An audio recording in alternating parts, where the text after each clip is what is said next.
Now we have learnt about random errors. We'll just recapitulate what is random errors. Suppose this is a long tube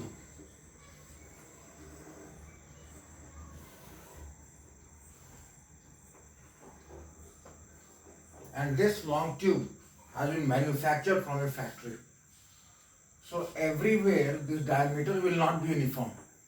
So these diameters are, say here it is A1, here it is A2, here it is A3. At different locations you will find different values of the diameter. Say you have taken n readings like this.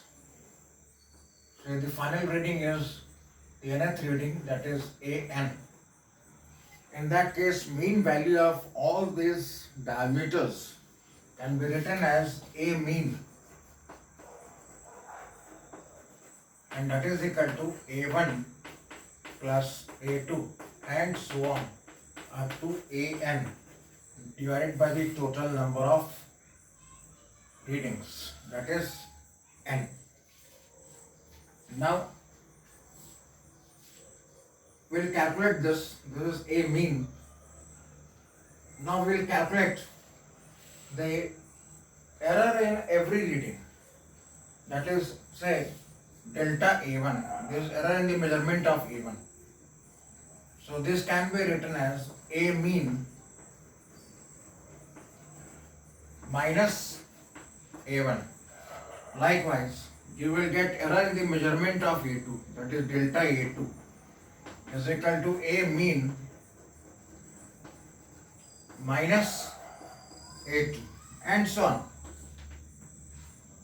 So finally you will get error in the measurement of the nth reading, that is an, and that is equal to a mean minus an.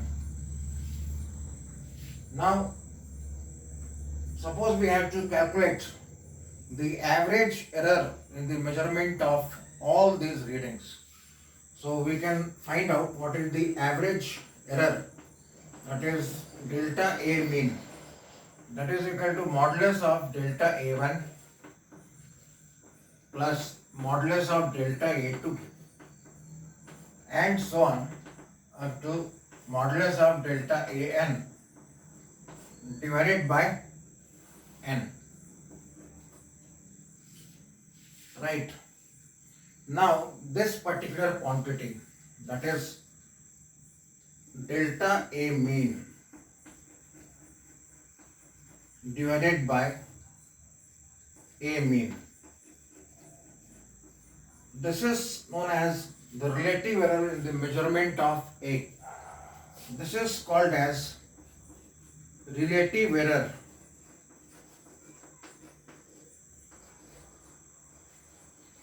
in the measurement of A, right? And if you multiply this by 100, you will get percentage error in the measurement of the diameter. So multiply this by 100, you will get delta A mean divided by A mean multiplied by 100, that is equal to percentage error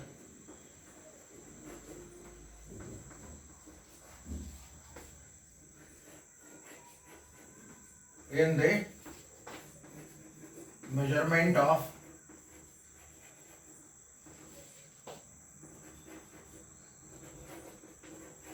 diameter, right? So we have come across two important terms. That is, first one is the mean value of the readings. Secondly, we have discussed what is the error in measurement of each reading. Then we have discussed what is the mean value of the error. Then we have discussed the relative error in the measurement of the readings. Then we have discussed the percentage error in the measurement of the concerned reading. Now, based on this, we shall solve a numerical problem. Now in this numerical problem it is given that the time period of simple pendulum comes out to be 2.63 seconds, 2.56 seconds, 2.42 seconds and 2.71 seconds. So I will write it over here.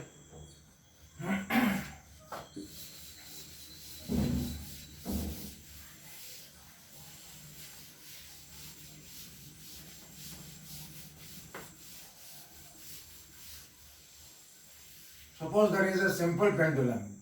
I hope you know what is a simple pendulum.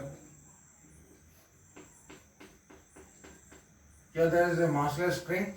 At the end of the string we have a bob. And this is left to oscillate to and fro like this.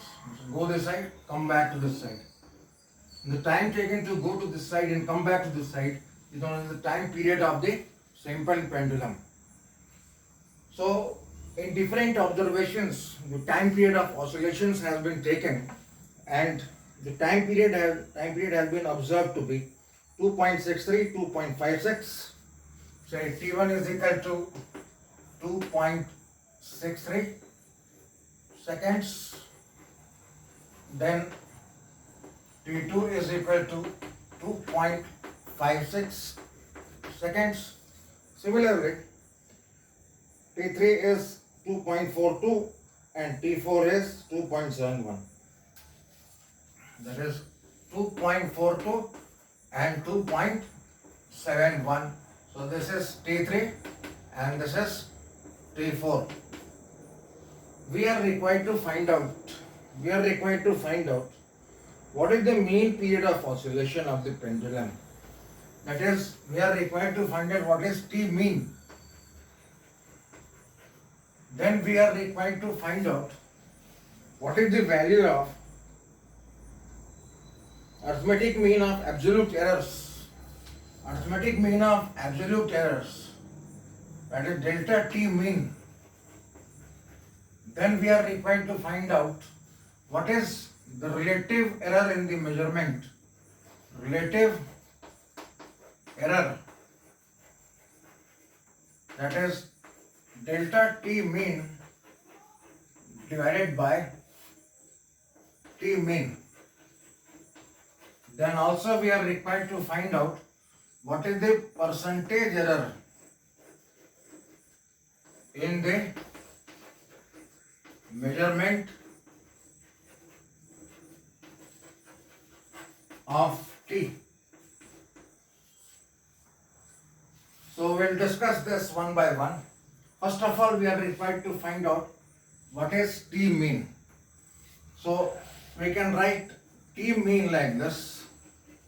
T mean is equal to T1 plus T2 plus T3 plus T4 divided by total number of readings, that is 4. So substituting the values, you will get here 2.63 plus 2.56 plus 2.42 plus 2.71 divided by 4. So you can calculate this. If you calculate this, you will get 2.624 seconds. 2.624 seconds. So we have calculated the mean value of the time period of oscillation. Now we are required to find out what is delta T mean. So in that case, we have to find out delta T1, delta T2, delta T3 and delta T4. Let us see how we can do it. We can write here delta T1 is equal to T1 is equal to T mean minus T1. Put the values. This is 2.624 minus T1 is 2.63.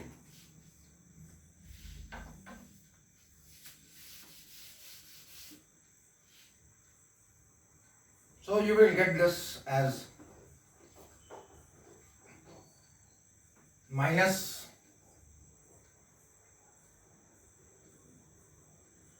2.63 0.06. Similarly, you will get delta T2, that is equal to T mean minus T2, that is equal to 2.624 minus T2 is 2.56. 2.56. So you can calculate this.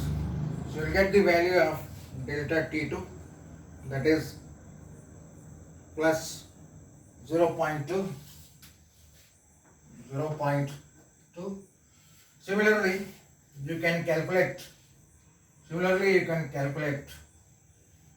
delta T3.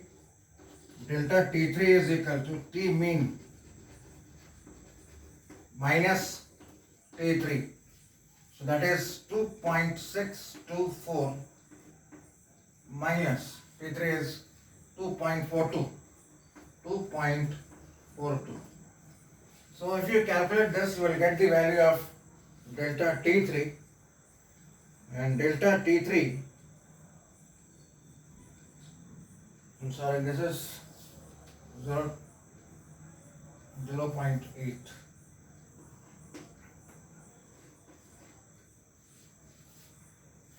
The value is 0.18, 2.80. So this is 0.18, and similarly we can calculate what is delta T4. So delta T4 is equal to T mean minus T4. So that is 2.624 minus 2.71. So that will come out to be minus 0.09. So we have calculated the absolute error in each case. After finding out the absolute error in each case, we can now calculate what is delta T mean. So we can write here delta T mean is equal to modulus of delta T1 plus modulus of delta T2 plus modulus of delta T3 plus modulus of delta T4 divided by total number of readings, that is 4. So if you substitute the respective values, put it from here, that is, you will get here 0.06 plus delta T2 is 0.2 plus delta T3 is 0.18 plus delta T4 is 0.09. We have to take whether it is positive or negative over here. If you put the modular sign, you have to take only the positive sign divided by 4. So if you calculate this, you will get the value of delta T mean. So value of delta T mean can be calculated, and that comes out to be 0.11 second. That is equal to 0.11 second. Alright. So now we know the average value or the mean value of the time period of oscillation. We know the mean absolute error, that is 0.11 second. We can now calculate what is the relative error in the measurement of time period. So we can say that relative error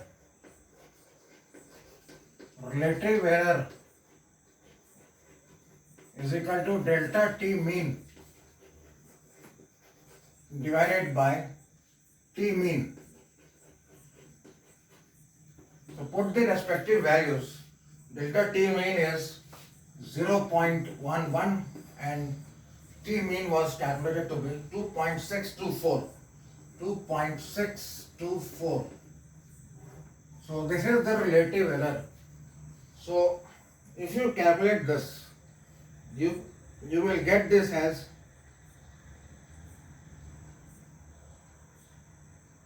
0.04. That is equal to 0.04. So what is the percentage error? Percentage error